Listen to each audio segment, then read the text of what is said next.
Abhijit Devgurikar, who is founder and CEO of Copper Cloud IoTech.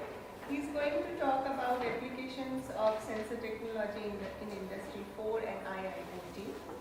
So before I hand it over to him, I will talk about him. I'll give a brief introduction. Abhijit is founder and CEO of Copper Cloud IoT Private Limited, a company that builds Industry 4 and Internet of Things solutions. Under Abhijit's stewardship, Copper Cloud has been designing and delivering end-to-end automation, digitization solutions for MSME manufacturing companies since 2018. Before founding Copper Cloud, Abhijit has worked in various technology roles at the banking giant HSBC for over 15 years. He has performed various roles in technology delivery and architecture in different geographies. Abhijit is a certified Scrum Master, certified professional in project costing and scheduling, a certified solar entrepreneur. His contributions to academia are also worth mentioning. He is a member of Board of Studies and Academic Excellence Council of esteemed institutes at Pune and has served as Professor of Practice at multiple institutes. He has the honor of being nominated by AICTE as Distinguished Expert for peer review of their FTPs. So I welcome Abhijit, and we are very thankful that Abhijit has accepted to be a guest faculty for this GIAN course. Abhijit. Thank you so much, ma'am, for the warm words of welcome, and thanks everybody for being here today. So you can call me Abhijit. So as ma'am said, I'm coming for the first career, so to speak. I have a pure play IT background. The last 6 years, we have been getting ourselves up to speed on electronics, microelectronics, sensor technology. And then we have built on top of that, added more layers of technology to the stack. So now, as Copper Cloud, we call ourselves not as an IoT company, we call ourselves an Industry 4 provider. All right.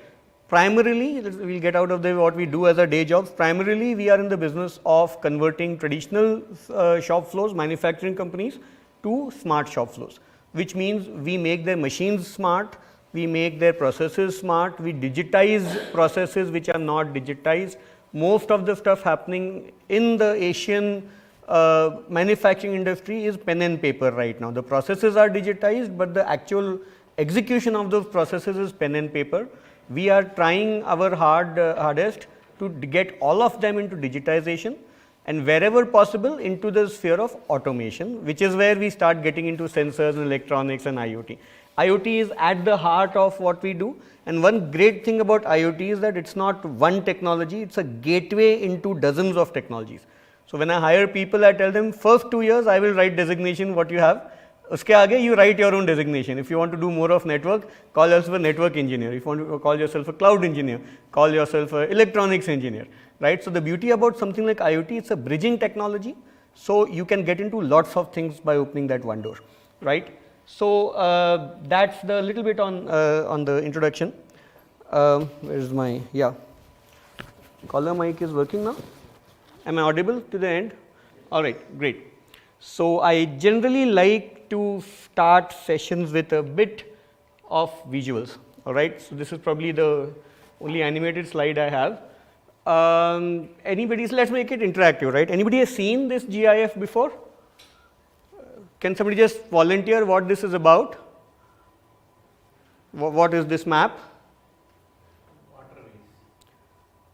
It looks like that. It's not that. But thanks for speaking up first. So now that sir has opened up the doors, other people can have enough courage to speak up. Make a guess. I will not cut any marks this once. This is the map of the major undersea internet cables of the world. So we have this assumption that internet flows through satellites. 90% of internet flows through undersea cables. All right.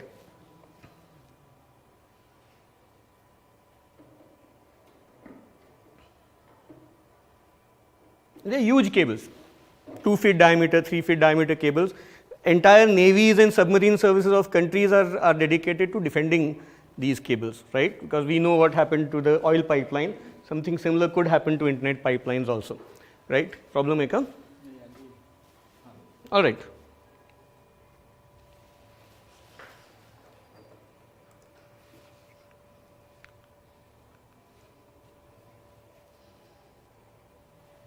Freeze झाले ते थांबा we'll see. Okay, right now why I want to start with this is I don't come from microelectronics world, I come from the world which is at the edge of microelectronics, right, and I'll tell why that is important. This map looked very different in 1990, right, maybe many of us weren't around in 1990. I want to open one part of it. All right. So, this is where we are, correct. In 1990, Indian economy was undergoing a very tough time. Our gold was, mortgaged to World Bank, and we were at the verge of becoming what today Venezuela has become a few years ago, correct. And we literally didn't have many options. But at that time, another company, big company worldwide, was going bankrupt, and that company owned some bits of this infrastructure, right. So, in 1990, P.V. Narasimha Rao's government took a gamble and said, वैसे भी we are not left with much, right. This company is literally selling it for pennies, and when a big company goes bankrupt, there are not many sellers, because you don't just buy the company, you also buy the debt and the liabilities that come with the company. So, Indian government bought out this global company which owned part of the network, all right, and that part is this part, right from here all the way till here. So, on paper and practically as well, Indian nation owns the part of the internet that flows through this part of the ocean, right. If you want to see like a NASA control station, you can go to the new VSNL control center on Arandi Road. They have a complete building dedicated to this, so where people monitor how this piece is being performed and how it's to be defended, etc. All right, and that's when our IT industry really launched off the ground. So, we had IT industry from 85 onwards and all, Infosys and all, TCS, but suddenly lots of IT companies cropped up, correct. Patni came up, Infosys became a big name, TCS started taking up global projects. That happened because we had free internet. We were not paying anybody for internet. When Jio introduced internet, it was almost free, right, because Jio owned the internet cables or satellites. So, Indian company, our tax money owned this part of the internet, it became virtually free for us, and lots of internet companies, software companies came up around between 1990 and 1998, correct. And that's when we say if you are today a software giant in global terms, a lot of that label owes itself to what happened in 1990, right. There is always a 10-year lag before we see the momentum of anything, correct. So, big gamble, but it paid off big, okay. Why I am telling you this story is something very similar is happening in the world of microelectronics now. Fortunately, we are not desperate for anything, but the geopolitics is changing, right. People don't want to depend only on one or two countries for their electronics. Indian government is very hell-bent, very bullish on not just remaining software, but going into hardware as well. And just like in 1990, what government said is, तुम्हारे पास पैसा नहीं है ना, I'll set up software technology parks for you, STPs, where you can start up your software companies. Similar thing is happening now. The government is saying, I will set up VLSI parks for you. I will set up hardware equipment for you. You want a VLSI, forging machine, I'll pay half of it. All of that is happening, correct? Because we want VLSI startups to be as successful as software startups were in the last 20 years, correct? And this is where it becomes relevant to the topic of this thing. When we are talking about multiferroic materials, electromagnetic materials, it's a very big world, lot of good research happening there, but a big part of that contributes towards new microcontrollers technology, new sensor and actuator technology, transducer technology, and it is not just hardware, it is not just software. All that contributes to is a very nice word here. I love that the topic has this word called smart world, because this is the foundational technology, one of the foundational technologies which gets added with other foundational technologies, and what we get as an ultimate outcome is smart spaces. It could be a smart vehicle, it could be a smart city, it could be a smart auditorium, smart trains, smart factories, smart homes, correct? So, this is where I come in, all right. So, to be honest, I really am not very knowledgeable in the first two bits of it, correct. And when I was undergoing management training HSBC 15 years ago, we were told one thing. If you've been asked to talk about a goat and you don't know about the goat, tie the goat to a tree and talk about the tree. Correct? Fortunately for me, this is the tree. Alright, because this is my world. Alright, so I build smart spaces, I build smart stadiums, we are building smart factories. If you are anybody wearing a Fitbit or health fitness band, most of the time if you buy a watch today, it would be a fitness band watch. Correct? That's part of my world because that's an IoT device on your wrist. Correct? So let me speak about what you are researching, what you are building. You are building new things, you are building technology that doesn't exist, right? You are doing pure research. In some cases, you are doing applied research. The technology exists, but you are finding better ways to deploy that technology. All that, how it is being consumed in the world of industry. I'm here to talk about that. All right. I'm happy to make this interactive session. If you want to stop me in the middle, I'm happy to do that as well. Where did I keep the phone? All right. We have about hour and a half, hour and 40 minutes. Okay, so we have time. So there are two parts to this session. The first part is I want to walk you through the applications of the research that's happening and what we've been talking about for the last 4 days. And the second bit is at the end of this lecture, so to speak, I will walk you through a kind of a case study where I'll show you how people are actually using this when they're using a smart factory. But I also have one more exercise in the second part of today's schedule. I want to do one more case study with you in a participative manner, where I'll tell you the problem statement and we'll try and solve that problem together. I picked one of the more challenging use cases that was thrown at us. One good part of IoT is that everybody's challenge is unique. So if you like solving unique challenges in the real world, right, not just behind the screen of a computer, IoT lets you look at those challenges. So I'll share one such challenge with you and we'll try and come up with maybe one or two solutions on how that thing can be solved. All right, that will be the practical part of this session. All right. Okay. So this is largely what the major theme of this workshop is: materials and semiconductors research. This has two direct applications when we are talking about smart infrastructure. ये माझ्या एंडला loose आहे की दुसऱ्या एंडला loose आहे? Okay, चार्जला लावल्यावर बंद होईल का?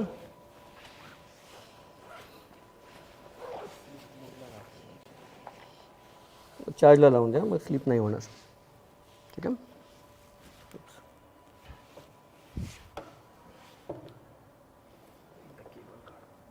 ठीक है. All right. So two places where materials and electromagnetic research and semiconductor research is directly feeding into the smart world, smart cities, smart ecosystem is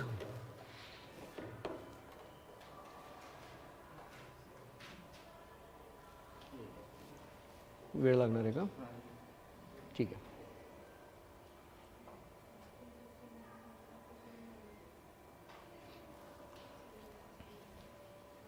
Okay, the first part is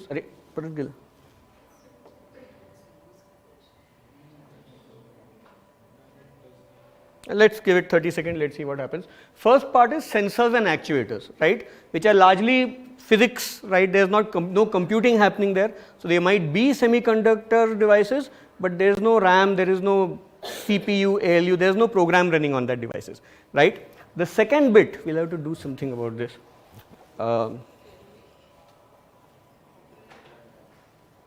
Sorry, ma'am. I have a couple of, we could copy, ma'am. I've got 3 files. One is the PPT and there is one video. I can find a pen drive. ठीक है. अगर आपका stable है तो उस पर डालना ज़्यादा इजी होगा.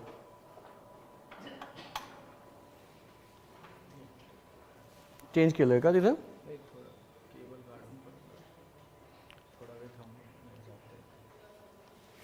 इथे करू का परत?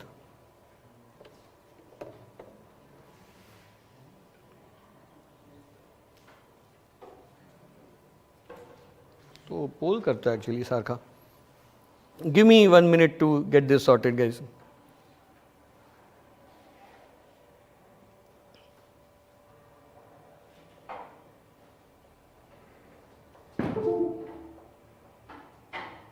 जातं आहे.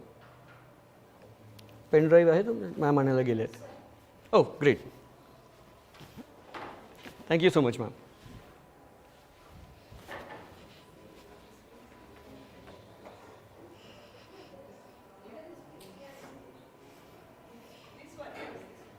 Oh, okay. Thank you so much, ma'am.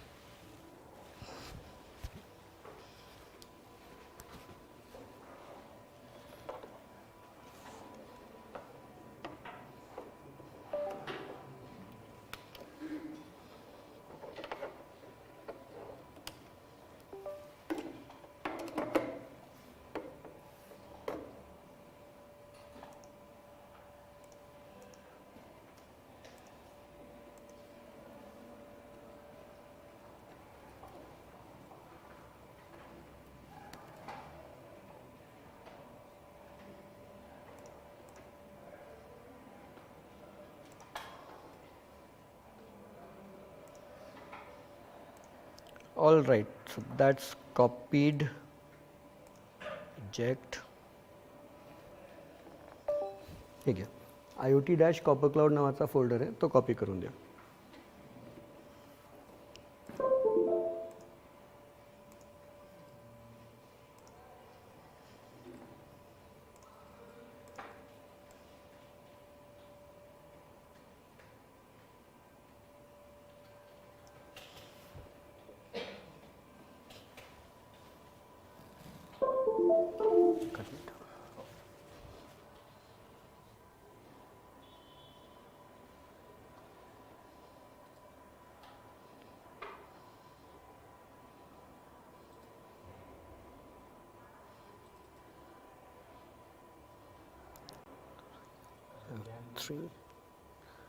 ज्ञान नाही, हां बरोबर, हा डेक आहे आपला.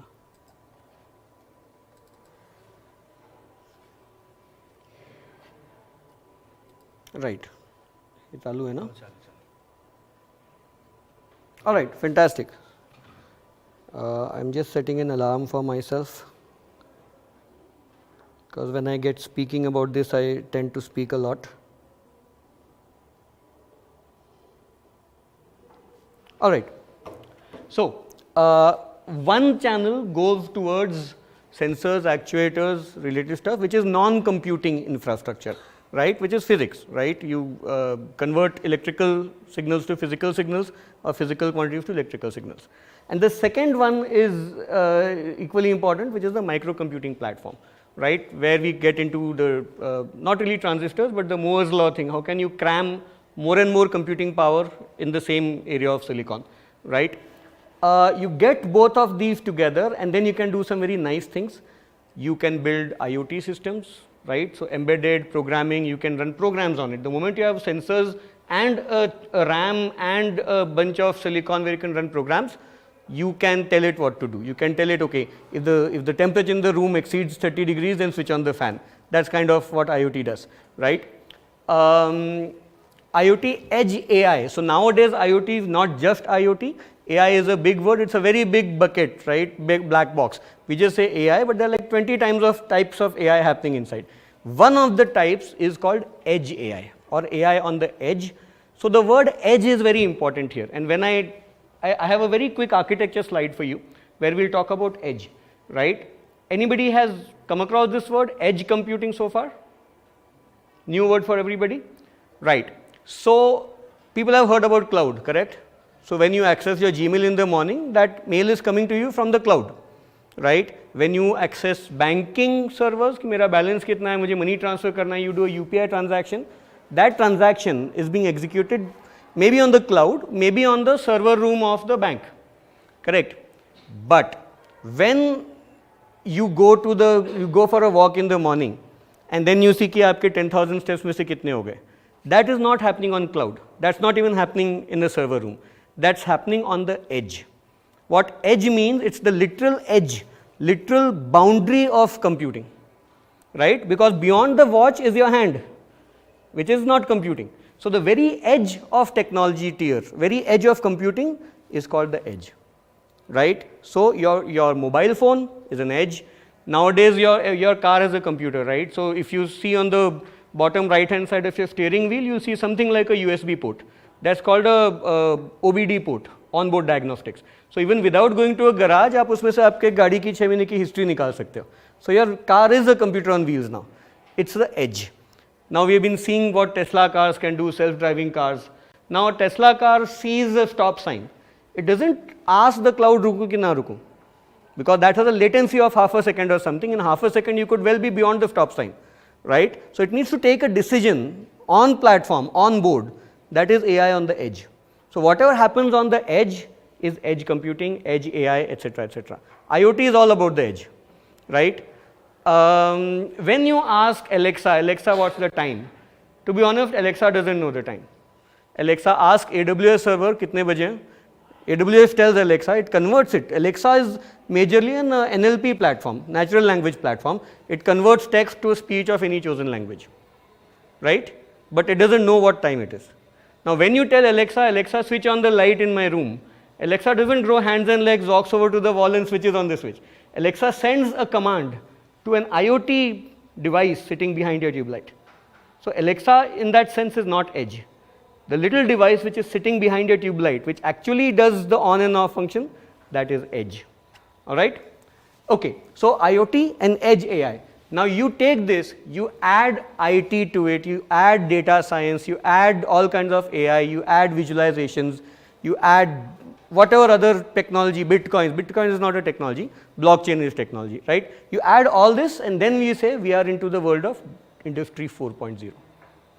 For the outside world, for people who are not related to technology, they may not hear any of these words. They may not know sensor, they may not know IoT, they may not know edge. The language, the first language word they understand is Industry 4, right? But for people here who deal in technology, all this we know up till the root of the word, it doesn't start at Industry 4. At first there is this, application of the first block is the second block, application of the second block added to more technology is the third block, and applications of the third block become Industry 4. And once you have Industry 4, then you get many applications. For example, smart cities, smart, what have I written, manufacturing, smart governance, correct? I'll show you a few examples in the next few slides, correct? So jahan pe bhi word smart aa gaya, typically there's an implicit assumption that there's a little bit of IoT there. AI is not a prerequisite of something becoming smart, correct? Let me give you a quick example. Let's start with a traditional traffic light, right? What does it do? It says 90 seconds to everybody, right? Whether or not there is traffic on the road, it will say 90 seconds stop, 90 seconds go. It's a waste of bandwidth. If you think of road as bandwidth, right? Traffic bandwidth, it's a waste of bandwidth, correct? Now replace it with a smart traffic light. I'm not saying IoT or AI or anything, it's a smart light. What a smart light would do is it will have sensors, maybe IR sensors or some other sensors, which will detect the traffic density in each direction. So सुबह uptown से downtown ज़्यादा traffic है, it will give more time to the downtown traffic than uptown traffic. दोपहर को people coming back from schools, it will give more time to that street. शाम को downtown से traffic suburban areas में आता है, it will give you more time there. So now the traffic light is smart. It's not just blindly giving 90 seconds to everybody. It figures out who needs more time. It's a smart traffic light. It is still not Industry 4 because this traffic light doesn't talk to anybody else. Now it will be even better if this traffic light can tell the 4 traffic lights adjoining चौराहे पे कि मेरे यहाँ traffic pattern has changed and the same pattern will reach you in under 3 minutes. So you should also change your pattern, correct? Then it has become an IoT or an Industry 4, right? Then we are talking smart cities and everything, because we don't just have smart things. We have smart things talking to other smart things and getting something useful done, right? An interesting project many BTech and MTech students bring to me is smart helmet. That you know, if somebody falls, the helmet will send out some information to the nearest ambulance room or whatever else, so we can save lives faster, correct?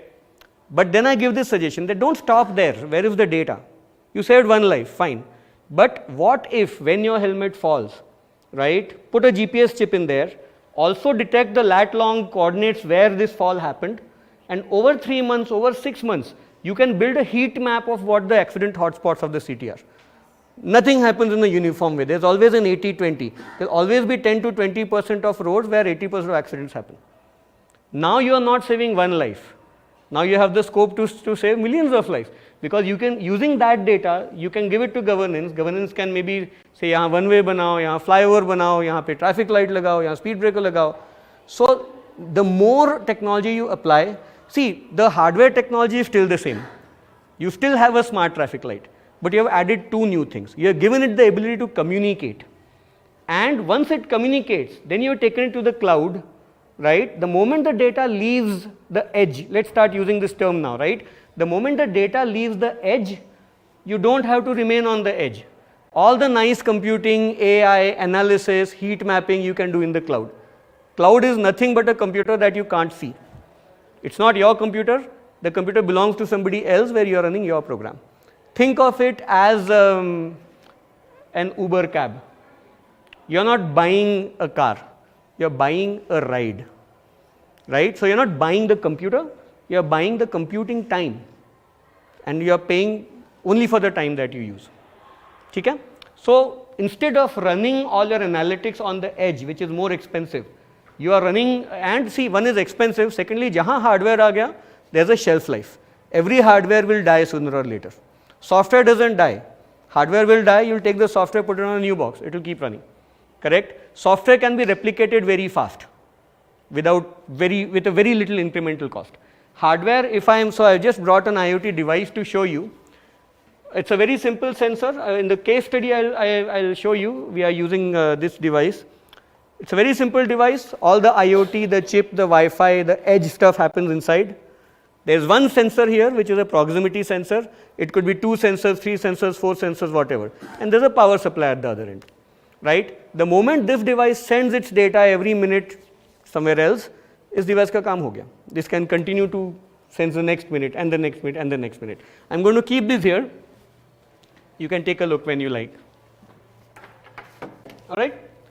But once the data arrives at the cloud, there the stuff comes in the smart domain, where you can apply algorithms, you can apply analysis, you can apply AI, you can apply data science, you can create the whole visualization, heat map, figure out these are the 4 roads that need to be better to reduce 50% of accidents.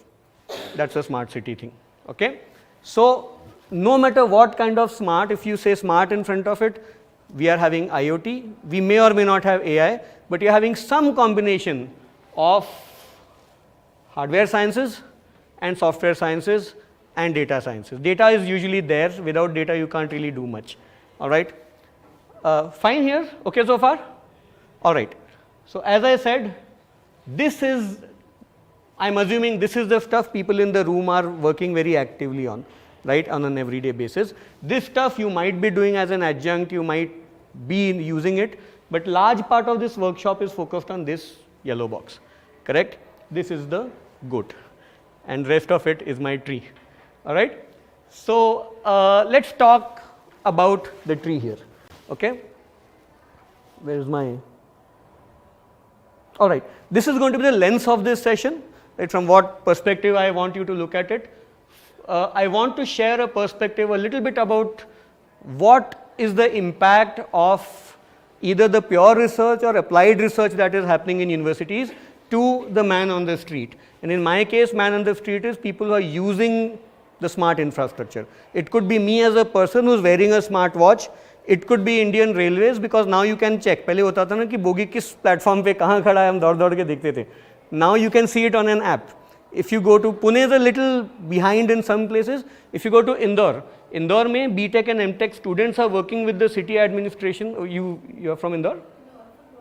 Ah, very nice. Bhopal is also picking up good there.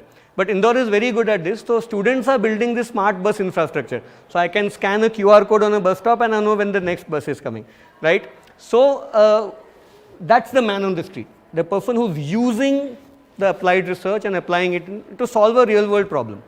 All right? I want to give you a very quick overview. Let me figure out where is the pointer. Yeah, a very quick overview of what this Industry 4 thing is about. All right? I say IoT / Industry 4, that's not technically true. IoT is at the heart of Industry 4, but IoT plus 8 different things is what actually goes into Industry 4. All right. Sorry. And I want to do 1 or 2 case studies depending on how much time we have.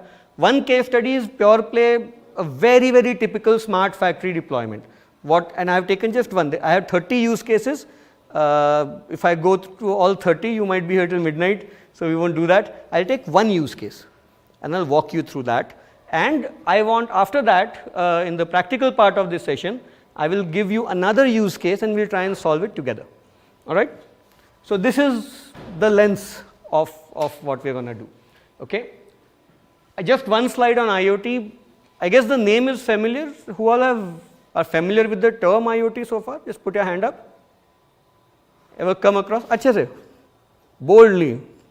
1, 2, 3, 4, 5, 6. Okay. About 1/3 of the batch. Internet of Things.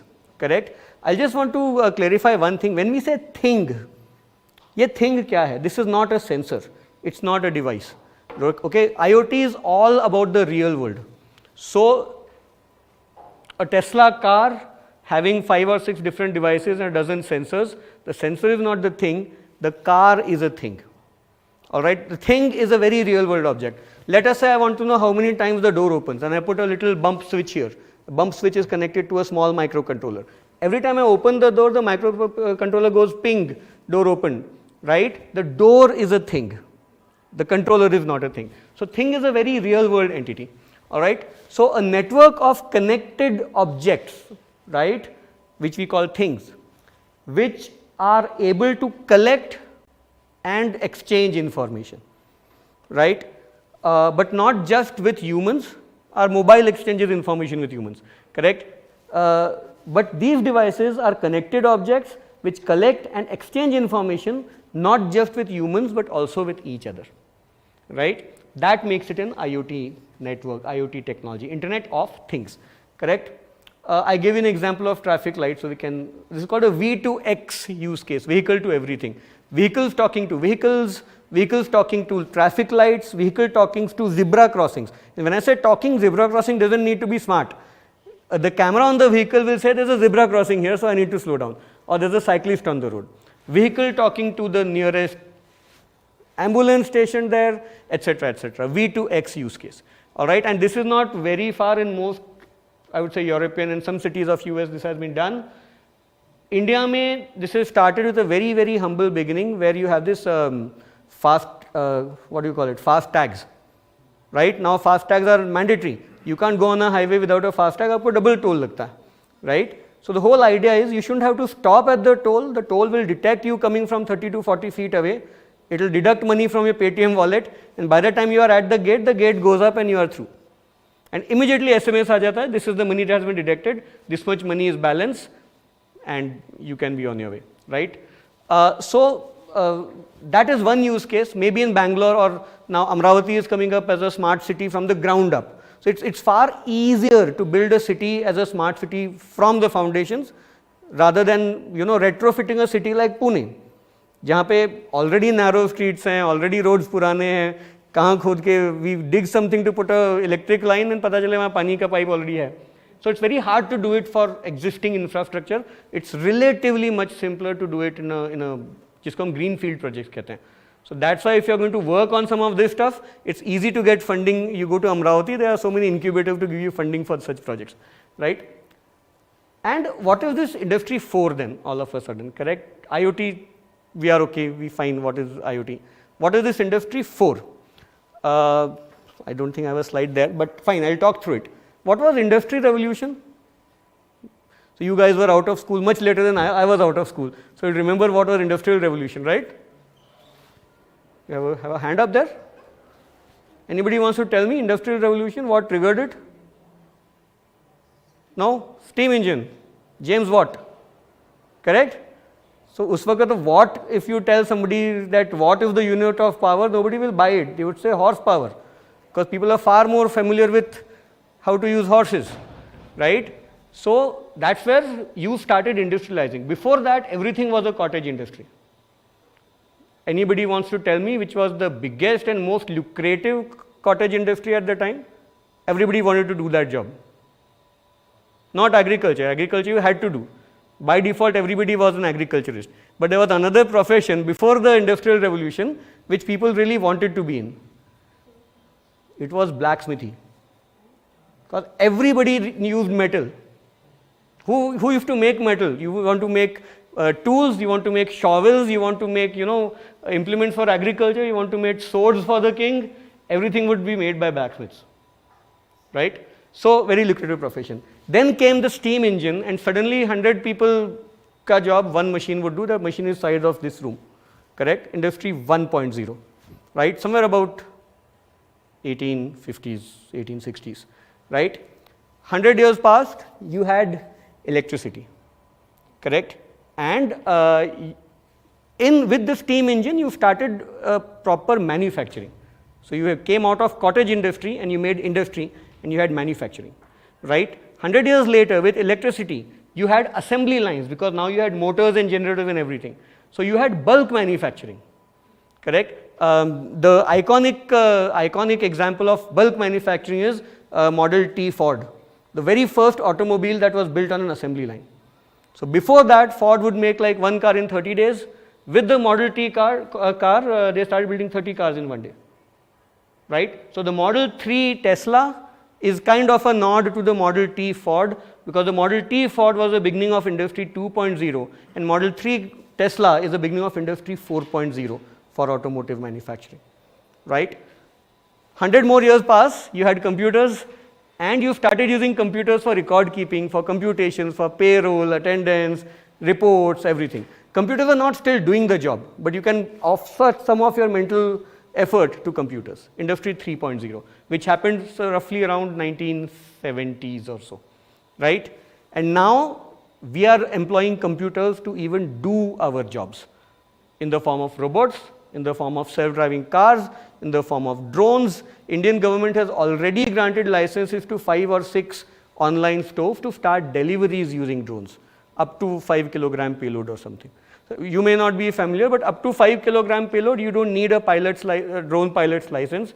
You can buy one, and as long as it's not a restricted military or airport space, you can fly your own drones up to 5 kilogram payload, right? So now when you want to talk to a ticket booking agent, you can log into the system at 2 o'clock in the morning and you talk to a bot. That's a symptom of Industry 4, right? You order something from Amazon, it doesn't go to a person. Look at a YouTube video of Amazon warehouse, right? It's all robotic process. There are things called self-navigating vehicles which do the thing, packing, they prepare the whole package and put it for the van to come and pick up. And the van is your interface. In a year or so, for small packages, you will not even get the van. You will put a QR code on your balcony or somewhere and a drone will come and drop it off. I am not telling you what might happen, I am telling you what will happen positively, right? Food parcels, very good, under 5 kilograms, right? So this is what Industry 4 is, that computers, robots, everything will start doing bits and pieces of our work. People will do design, people will do other things, but the routine, repeatable things will largely be outsourced to. I say computers, but computers is not necessarily something with a screen and keyboard, right? So this is what Industry 4 is about. Industry 3, we are living in an Industry 3 world right now, because we log in, we order stuff, we talk to people on the phone. Industry 3 is largely an HMI world, human machine interface, because we interface with machines. Industry 4 is largely going to be an M to M world, which is machine to machine. Machines will interface with machines. We will be there for decision making and overriding and changing the rules, but rather than HMI, we'll have more of M to M happening.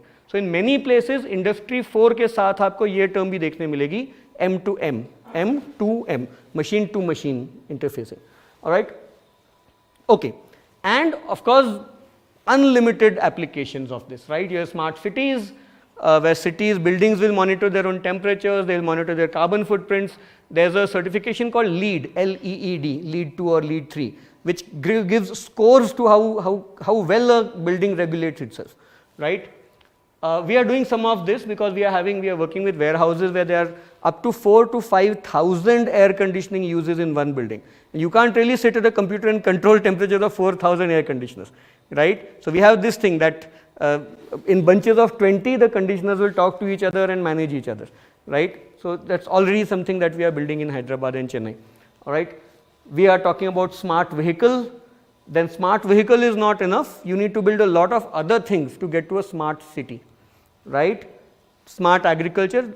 Smart agriculture is a little late in taking off, but the awareness is there because we are already getting interest from mango farmers in Konkan belt or kaju farmers in Goa, that how do we automate our things, right? So the awareness is there, just a matter of time. So right now the economics is not working out very well, but the moment that problem is solved, you will see a very big boost in agricultural smart solutions, all right? Smart construction. So now you have sensors embedded in bridges, right? Or pehle hota tha every 10 years you will do knock testing on vehicles, ki what is the soundness of the vehicle. Or after a tsunami, after an earthquake, you will check ki how sound the bridge is. Now you have sensors. Hilti is one of the leading companies. Hilti kits aate hain itne, right? So Hilti sensors you put in there, and every 10 seconds it will tell you how sound the bridge is. You don't need to wait for an earthquake or a sound test every 10 years, right? Smart governance is a big thing now, and Maharashtra is definitely one, but a lot of these initiatives we see coming out of government of Bihar. Government of Bihar was the first government which did the entire railway line, 400 kilometers railway line surveys using a fleet of drones. So something that would otherwise take 6 to 8 months was done in like 6 weeks, 8 weeks, something like that. All right. So that's the kind of picture the drones will create, and where to build tunnels, where to build tracks, where to build bridges, etc. So this is real, this is done. This is not going to happen, this has happened, okay? And LEED certification. So all this adds up to Industry 4 and smart manufacturing, because see, most of the technology we build ends up in one of two places. It either ends up in a finance business or it ends up in a manufacturing business, right? That's where 70% of all technology ends up. And when manufacturing takes an interest in something new, then it tends to become more mainstream. Think of 3D printing, think of AR, VR, which used to be very hobby-like things, are now mainstream manufacturing technologies. This is where my company does most of its work, all right? All right, okay. Then coming back to IoT for a moment from Industry 4, there is not just one type of IoT. IoT is now, see, it's like asking what can you use internet for? There's no end to things. So if you ask what can you use IoT for, there is no one answer, but there are major verticals emerging. Consumer IoT is consumer products, smart wristbands, smart refrigerators. Nowadays you have this smart lock on doors also. So sometimes very high luxury apartments now, they are offering, you can control your door with a mobile phone. Personally, I don't think that's a great idea, because at the level, see, there's a notion of saying in IT security terms, there's something we call attack surfaces. हम जितनी ज़्यादा technology use करते हैं, that much more of a surface we expose for other people to intrude, right? So we are fine doing our lights and TVs and dim lighting and music system on a mobile phone, we are fine. I don't think most Indians would be fine with their main grill lock controlled by a thing. See, we are somebody on bank का pen भी chain से बांध के रखते हैं, right? So it'll be a few years before we get comfortable with very core safety things controlled by computers. But consumer IoT. Then there's healthcare IoT, which is extremely doing well, really on its way. In fact, there are a lot of projects coming out of government as well as private players. If you as PG students or research scholars or faculty members, you want to do those, there are lots of those projects to be done. Healthcare IoT. On 13th December, there is a Pune Expo, Pune Manufacturing, Pune Defense Expo, side by side chalte hain dono. 13, 14, 15, Friday, Saturday, Sunday, annual event hai.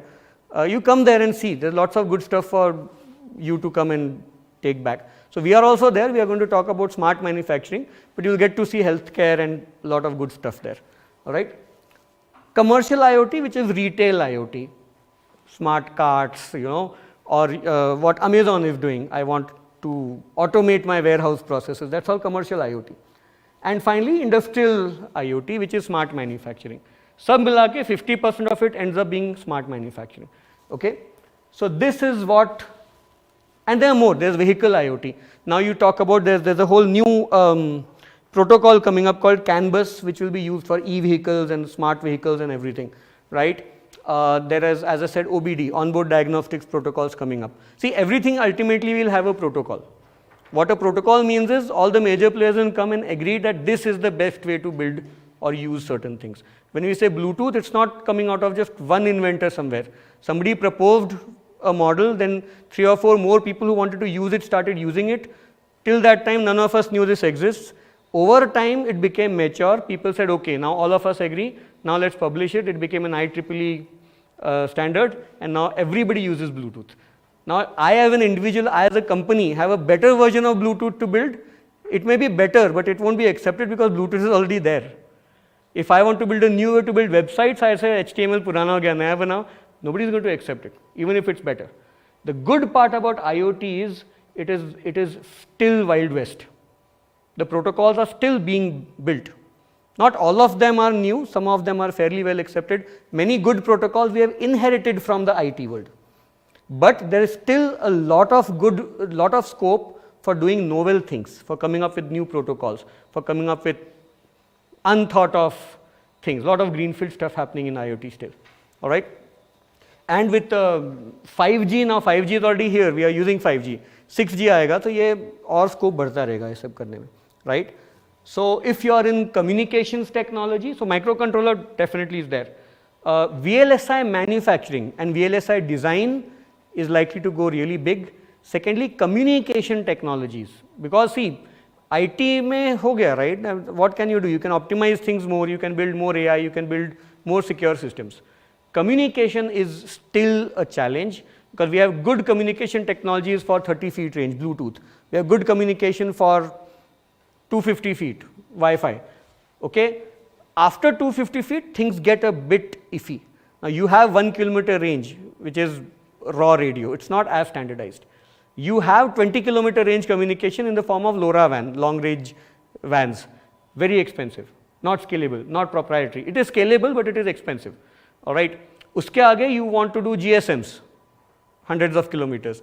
फिर भी नहीं होगा. You are in a dam area, forest area, desert area. You have to use satellites, and now we have ISRO, NASA, ESA have come up with IoT channels for satellite communication. So very soon Vodafone will introduce IoT SIM cards, which you can't use for voice. You can only use for data and IoT devices, right? So there's a lot of work for communication to be done, right? So to give you an idea, I'm trying to figure out a 10 kilometer or a 5 kilometer range, radius range communication for a customer, but I have to hack together GSM, NRF, etc., etc. There is no one thing like Wi-Fi or Bluetooth that solves it for me. So something that works in a 5 kilometer radius, huge market. Okay? So different IoT markets are emerging, but see, at the base of it, the principles are largely going to be the same. Architecture largely same. Okay? So let me present to you the most vanilla version of architecture. Architecture is very important. Before you build something, you have to go and design it. Now, how much you want to design, up to you, right? Agar hum birdhouse bana rahe hain, you will just write some little bit outside with a pencil on a piece of plywood. That's fine. If you're building a 30-story skyscraper, you'll do far more design. But some design you have to do, right? Most mistakes that at least the student community I've seen making is they don't give enough time to design. So in the IT world, we were said 50% time you should give to design, right? 30% to build and 20% to test. अगर आप design जितना कम करते जाओगे उतना build में नहीं जाता, उतना टेस्ट में आपका टाइम बढ़ता है, because you leave far more problems and they will come out in testing, you'll keep fixing those. So 50, 30, 20 is what you used to follow. You have to spend time in design. So this is the most vanilla version of design that we follow. And we built this 6 years ago. At that time, not many protocols were built. Everybody was going with their own thing. But today, when people have come up with well-established designs, we are very pleased to share that it looks very much like what we came up with 6 years ago. So if 6 years ago हमने submit किया होता IEEE को, probably our name would have been on this. All right. So there are 4 tiers. This is most standard IoT architecture, right? 4 tiers. Read from left to right. The leftmost tier is the edge tier. Now, I have put chips here, but if it was a business audience, I wouldn't show them microchips. I would show them CNC machine, robot machine, camera, whatever. Thing, remember? So this is where all your microcontroller technology, sensor technology, all the good stuff here, this is where this is deployed. Everywhere where you have to interact with the real world. As I said, the door opens, I want to put a sensor there, that's going to be in the edge tier. Because it is the edge. There is nothing, no technology ahead of the edge. Okay? So whatever you think interacts with the real world gets to be put here. Okay? Now, edge will either be connected to sensors or it will be connected to actuators. That's a relay, it just switches things on and off, right? Or it could have its own network. Now, there's a notion in IoT called mesh network, which means it's not just one device, it's 50 devices, 100 devices, 1000 devices, small devices of exactly the same type. Farm, assume a farm, you want to, over a 10-acre farm, you want to monitor soil moisture, right? Every 50 feet, correct? So, you have 50 feet by 50 feet grid, cells in every intersection of latitude, longitude, you put a sensor, that's a mesh, correct? So, this is also edge because all those things are not talking to a server or a cloud anywhere. They are keeping that data where they are, edge pe, okay? Now, this edge needs to convey whatever it has learnt somewhere else, to your mobile or to the internet or to a server somewhere. For the sake of simplicity, I am going to call this server as a cloud because 9 times out of 10 it's going to be a cloud. But take that with a pinch of salt. It could be a laptop in somebody's basement, okay? Or it could be a very small computer. So, for example, if I only wanted to do IoT in this much room or this floor, I don't need a cloud, I don't need a server, I don't need a laptop. I can have, this is called an SBC, single board computer. This is a full-fledged Linux server, it's called a Raspberry Pi. Just about the simplest single board server there is, right? But it can do everything that a Linux server can do, a little slowly maybe. It has its own database, it has its own security, it has its own HTML, it has everything you need. It is wirelessly connected. So this could be a cloud within these 4 walls. Right? If I want to cover the whole college, I can go to a server room and say, okay, this is my cloud. But if I want to say, I want to cover Pune, I want to cover Amravati, I want to cover Gurgaon, how do you have one server room? It becomes more complicated. So you say, okay, I'm going to put something on a cloud and everybody accesses the same cloud. Right? So when I say cloud, take that word with a pinch of salt. It could be any one of these computing infrastructures. Okay so far? All right. So, your edge tier has learnt, sorry ma'am? We have to finish the lecture in some time. Yeah, sure.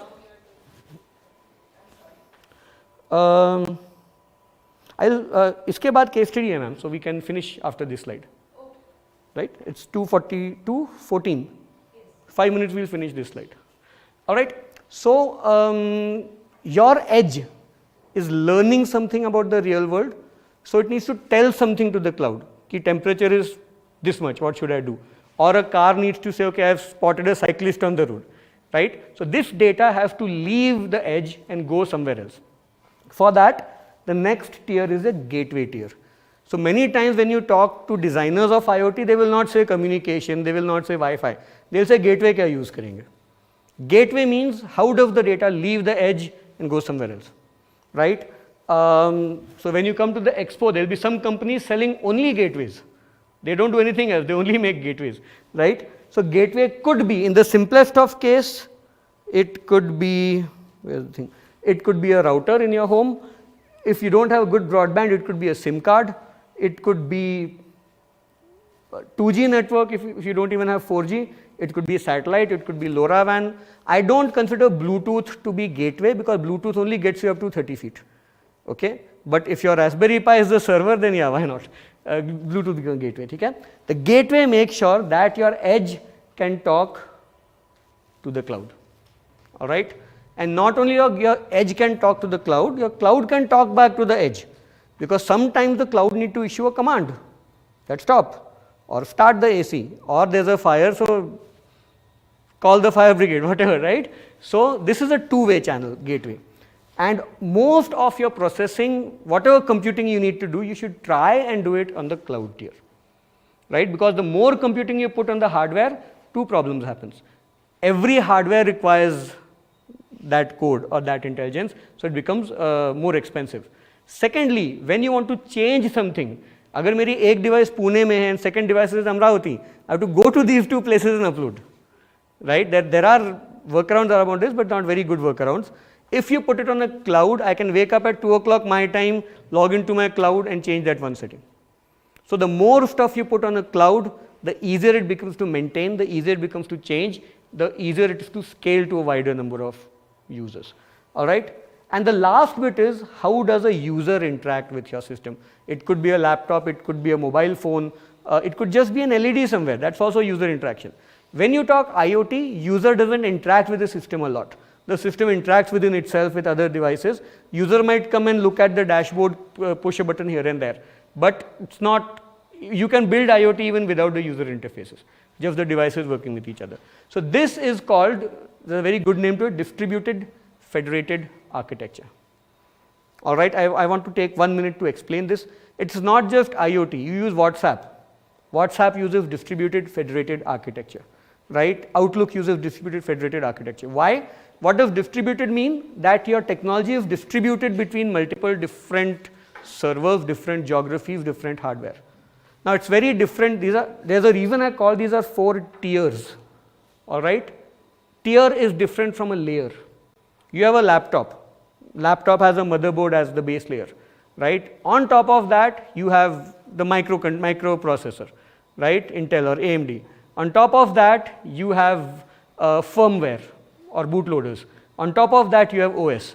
On top of OS, you have drivers. On top of drivers, you have got your MS Word working, right? 6 to 8 layers. These are layers because they are all running on the same hardware. All these things are running on different hardware, possibly different geographies, possibly different technology stacks, right? Your sensor is just a microcontroller, it's just C program. Your gateway is running some variant of tiny Linux or something. Your cloud is Ubuntu. Then your phone could be Apple phone. So it's different hardware, different geographies, different networks, different technology stacks, different levels of computing power. It's very highly distributed network, right? So it's distributed, correct? The word federated has a very important meaning, right? Social studies, maybe we studied federated governments. What does it mean? Federal governments, state government, central government. There's some responsibilities which state will do, some that will center will do. India, is it a federal government? It's not. It's a pseudo-federal government, because for a lot of things, the central government can override the state government. State governments don't have their own, states don't have their own Supreme Courts. US is a completely federal government. There are things that states can decide that federal government cannot intervene in. Every state has their Supreme Courts. Federal Supreme Courts are only looking at constitutional matters, not state matters. Right, sir? Is that true? So, that's more towards an ideal federal government than Indian government. But what it means is, center issues decisions, which we call as policy. Center का काम policy है, state का काम policy implement करना. If I say Aadhaar card issue करना, Aadhaar happens to be a central subject, but if Aadhaar was a state subject, central government will say these are the 10 rules that Aadhaar must satisfy, and every state is free to do according to its own thing. So policy at center, execution of the policy at the edge. So if cloud issues the command, so Alexa will say tube light chalu karo. But Alexa doesn't control how the tube light should work. Alexa doesn't care whether it's a single tube light or a matrix tube light. Is it a DC or an AC? Is it a 240 volts or a 120 volt? Right? Is it a halogen lamp or something else? It's for the IoT device sitting on the tube light to decide mera relay AC chahiye, DC chahiye, kitna heat hona chahiye, etc., etc. So how do you execute the decision? Decision is switch on the light. That is what the center, the cloud will do. How do you switch on the light? What kind of power you have? What kind of microcontroller you use? Entirely up to the edge. All right. So distributed federated architecture. It is distributed heavily. Every edge device chooses how to execute a decision, but it must execute the decision that the cloud has told it to execute. Federated logic. And most systems today are built in a federated architecture. Just try and remember this much. Distributed federated architecture. That's going to remain around for many more years. So this is how we we build it. Okay. So, ma'am is going to come back, I think. Okay, while ma'am comes back, I've got to a point where we are going to look at the case studies now. Any questions so far? Anything at all based on the last 1 hour, I think, right? Kitne baje? Sawa do? Yeah, so we started about 1 hour ago. Anything at all? Only WhatsApp becomes federated. Great question. There was another? There was one more voice? Yeah. Basically you have mentioned about the traffic lights being communicating with each other. So is it existing in any of the Indian cities, or if not, why is, like, what is preventing it from happening? Okay, hold that. I'll first come to sir, then I'll come to you. Great questions both. Alright, so sir said, how is WhatsApp a federated distributed system? See, because WhatsApp that you use, it's not the whole solution. You are using what we call as a WhatsApp phone client. There is something called client server. Client makes a request, server fulfills the request. When I say send this message, server will send the message, right? So we are exposed to one app inside the whole WhatsApp solution, right? Nowadays we also use a second app, which is our browser, जो हम Chrome में या Internet Explorer में use करते हैं. Now this is where the distributed things come up. The program which is running on the Android is very different from the program which is running on an Apple phone, which is very different from the program running on the Chrome browser, right? Maybe it's been written in entirely different languages. Now these are the three things that we see. Now there are also certain things that we don't see. How do you know that somebody else has seen your message? आप message भेजते हो, आपको पहले कुछ आता नहीं है, right? The moment you get one tick, what does that mean? It means that your message has left your phone and reached the server. If you switch off your hotspot, you will not get that gray tick. So there is a fourth system in between, which is collecting your message and telling you, boss, I have received it. You can show a gray tick to the user. Then once the receiver inbox receives it, you see a second gray tick. So the server is telling you कि मैंने दे दिया है पर उन्होंने देखा नहीं है, right? When the person sees it, you see two blue ticks. So there is some this rules-based execution is called orchestration. So there is an orchestration server somewhere inside WhatsApp. Let's call it the fourth entity. We like to call these entities. So one is Android, one is Apple, one is Chrome, and the fourth is this orchestration entity. Then there is a warehouse entity also, because when we see reports ना कि किसी के phone से पिछले 6 महीने की history निकाली, वो कहाँ से आ रही है? When you delete your history or when you go to a new phone, you lose the history. But WhatsApp server doesn't lose your history. Fifth system. ऐसा कर करके there will be at least 8 to 10 systems inside WhatsApp. The server tells कि grey tick दिखाओ, but it doesn't tell your phone कि किस font में दिखाना है, कौन से size का tick दिखाओ. Your phone decides that. If you choose on your phone that I want to go to dark theme, the way that tick comes to you will be different. So the server doesn't dictate how your phone should show. The code of the phone decides how it should show that tick mark. So that's how it becomes distributed, because of many geographies and different technologies, and federated, because you are just getting a JSON message from the server, message ID so and so, पहुंच गया. What to do with that message? In your phone, you can also have a setting that I want privacy. I don't want anybody to see my ticks. Correct? So server doesn't enforce that. You choose it on your platform. Federated logic. Many more examples, but just a few things. About your question, traffic lights. So see, it's being rolled out. Bangalore definitely is doing this. I wouldn't be surprised if Amravati is doing, because everything they're building as a smart city. Pune mein, to be honest, I don't know whether they're doing smart lights, but once only in the last 5 years, once I was not wearing a helmet, so before I left the street light, I got an SMS कि आपको 200 रुपया fine लग गया. Right there, because there was a camera there. Alright? I've tried it again, and I am so much of an enthusiast that I tried it again next week. कि फिर से बिना helmet के जाके देखते हैं कि system चल रहा है कि नहीं. Okay, so people in my family are a bit annoyed with these things, but and it was not working the next week. But that means some pilots are taking place. All right. Even now, when there's police presence there, police doesn't always stop you now. They scan. If you break a signal, they'll just scan it. They'll not run after you, and then you'll get a challan at the end of it. So some things are happening. Bangalore definitely doing far more.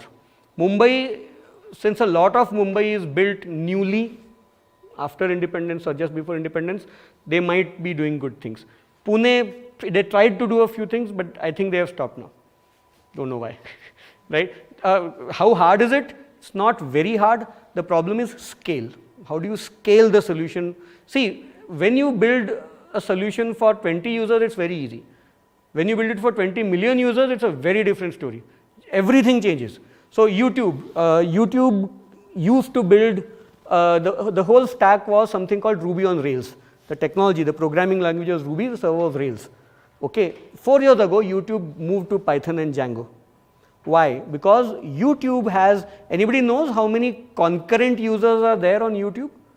Mine simultaneously logged in users. At the same second, what's its load, peak load? Guesses? 500 million. 500 million concurrent users. And Ruby on Rails couldn't do that. So they moved to Python. So when we talk about rolling out a solution at scale, the whole thing is a very big, very different challenges. So that one thing that stops us is scale. But that's no reason for us to do pilots. So we can do pilot at Chandni Chowk, we can do pilot at Aund, all the big hotspots, we should be doing pilots. And we should do pilots with multiple different providers. कि तुम चांदनी चौक पे करो, तुम आउंध में करो, तुम university में करो, and whatever works best of breed. We should harvest the best of breed and execute it not just as a city, at a state level solution. So yeah, nothing big stopping us except for scale.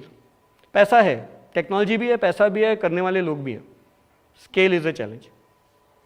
All right? Yeah. You mentioned about the smart farming. Yes. What exactly it means? I'm not getting exactly what is. I'll tell you. But now ma'am is also back. So what we'll do is we will end the lecture session, right? And let me answer your question as part of the case study session.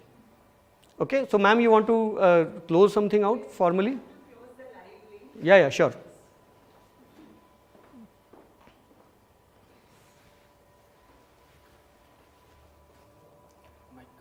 हाँ.